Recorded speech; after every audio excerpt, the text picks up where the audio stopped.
nesse trabalho, né, nesse artigo aí que o Scott Solomon fala sobre a ideia, né, do Homo martianus, que seria uma nova espécie humana que poderia evoluir em Marte. Quais são os principais argumentos científicos que sustentam essa hipótese e quais são as especulações ainda sem comprovação que são colocadas aí nesse artigo? Então, alguns biólogos vão considerar a ideia dele algo ultra especulativo, né? Mas alguns outros biólogos vão conseguir. Tem um grupo de biólogos que está se organizando para escrever artigos científicos na área que a gente chama de evolução especulativa. Mas tem muita polêmica em torno disso, né? Muita polêmica em torno disso. O Solomon, ele sustenta os argumentos dele na área de conhecimento dele, que é a própria biologia evolutiva, né? Então, ele defende, por exemplo, que o contexto marciano ambiental, principalmente levando em consideração a radiação UV, seria um fator ambiental que exerceria uma pressão seletiva muito grande para gerar mutações nos seres humanos, nas células, né, no material genético humano. E ele coloca isso da seguinte forma, ele explica uma coisa chamada de efeito fundador, que seria, por exemplo, as populações humanas que iriam para Marte seriam populações amostradas dentro da humanidade no planeta Terra, mas seriam populações menores, muito menores do que existe daqui no nosso planeta. E essas populações pequenas, vivendo em contextos isolados, elas podem carregar uma carga genética que a gente não consegue prever exatamente se existem alguns genes que podem levar ao espalhamento de muitas doenças ou a se espalhar outros tipos de características que seriam benéficas. Por quê? Uma população pequena com a seleção natural agindo ali, essa população pode sofrer mudanças muito rápidas. Então, de acordo com ele, seriam mudanças que levariam pouco mais de 100 anos. Então, em poucas gerações, a gente já teria algumas mudanças que garantiriam uma adaptação dos seres humanos a Marte. Né? Então, ele se baseia basicamente nisso. Ele pega muito a questão da radiação UV e esses efeitos de mutação. E daí, fora isso, ele vai trabalhando alguns conceitos, ele coloca outros exemplos de como existiriam outros ajustes do ambiente com seres humanos. Então, por exemplo, a nossa densidade óssea tenderia a evoluir para uma densidade maior, né, por conta da relação com a gravidade, e por conta até das gestações humanas, e a gente precisaria, por exemplo, de uma pelvis, né, que são aqueles ossos da bacia mais resistentes, principalmente relacionado ao trabalho de parto, e toda aquela ideia de homenzinhos dos marcianos sendo mais altos, mais longilíneos, mais delicados que a gente, ele não defende, ele defende que nós seríamos, né, os seres humanos, eles evoluiriam para pessoas mais atarracadinhas, baixinhas, com ossos mais resistentes, adaptados mais à gravidade do planeta, né?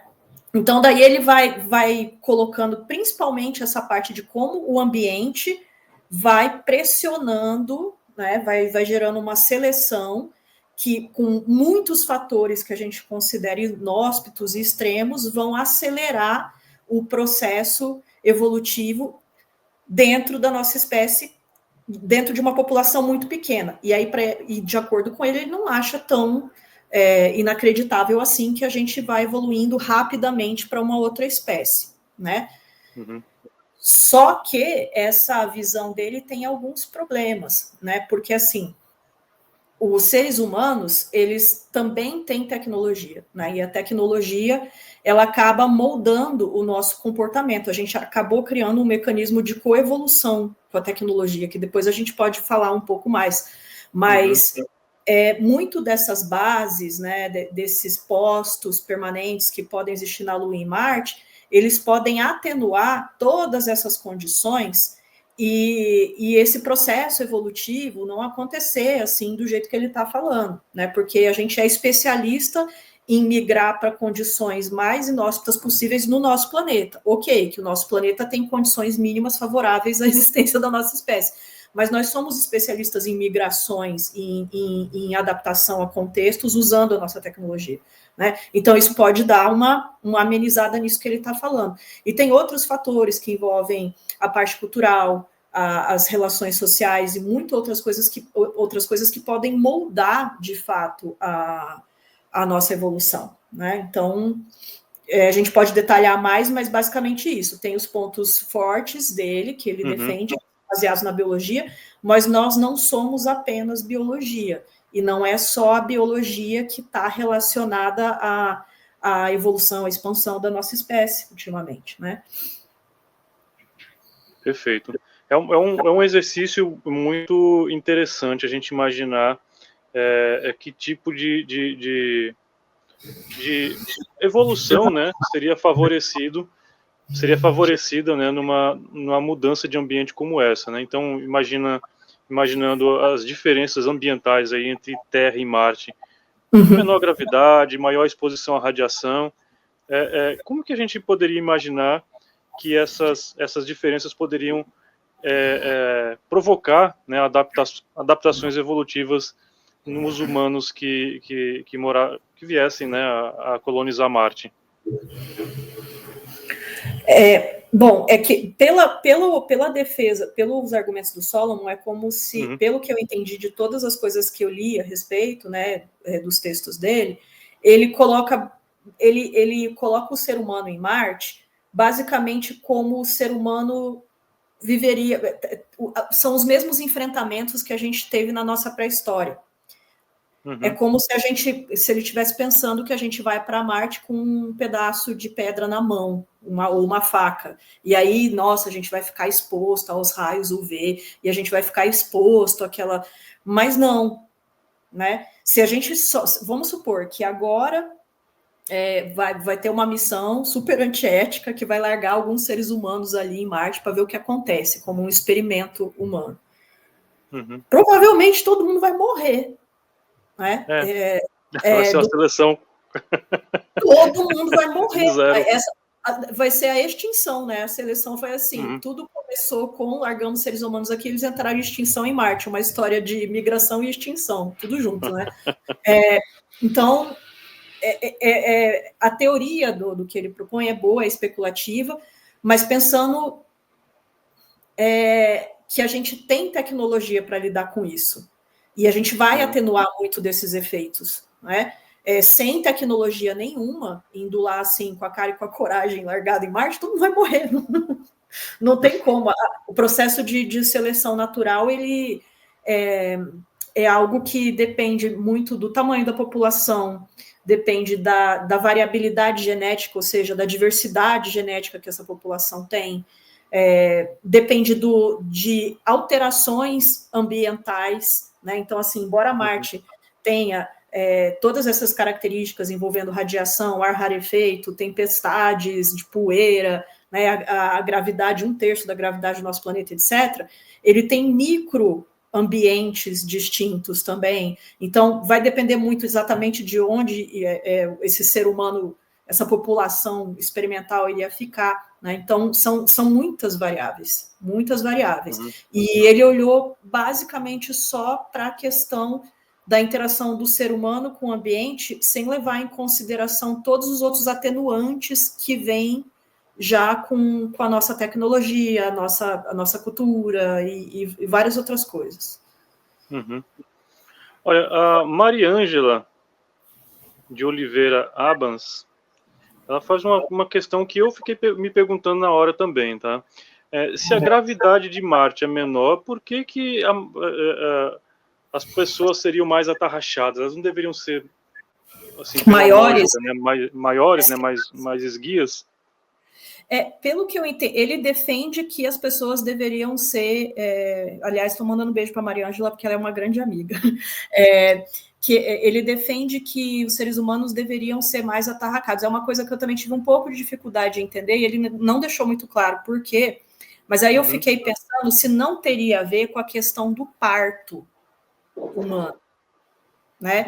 Se mesmo a gravidade sendo menor, e vamos supor, as mulheres, elas tendo uma estrutura um pouco mais delicada, elas estão, durante o processo de desenvolvimento do feto, o bebê, ele rouba muito cálcio dos ossos da mãe, né? Então isso deixa ainda a estrutura mais fragilizada. Mas ainda continuamos, a gravidade, a massa é menor, então como que a gente vai pensar num planeta que ainda vai exercer uma força tão grande sobre os esqueletos, né?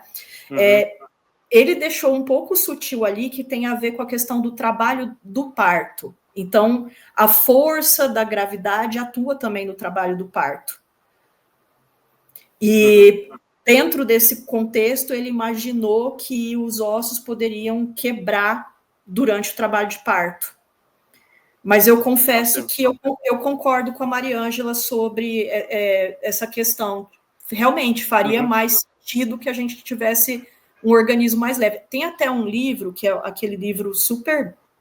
um dos pilares da ficção científica, né, que é A Guerra dos Mundos, em que o autor, ele coloca que quando os marcianos chegaram aqui na Terra, para eles não conseguiam lidar com a nossa gravidade. Então, eles eram molengões e eles não conseguiam se mexer direito.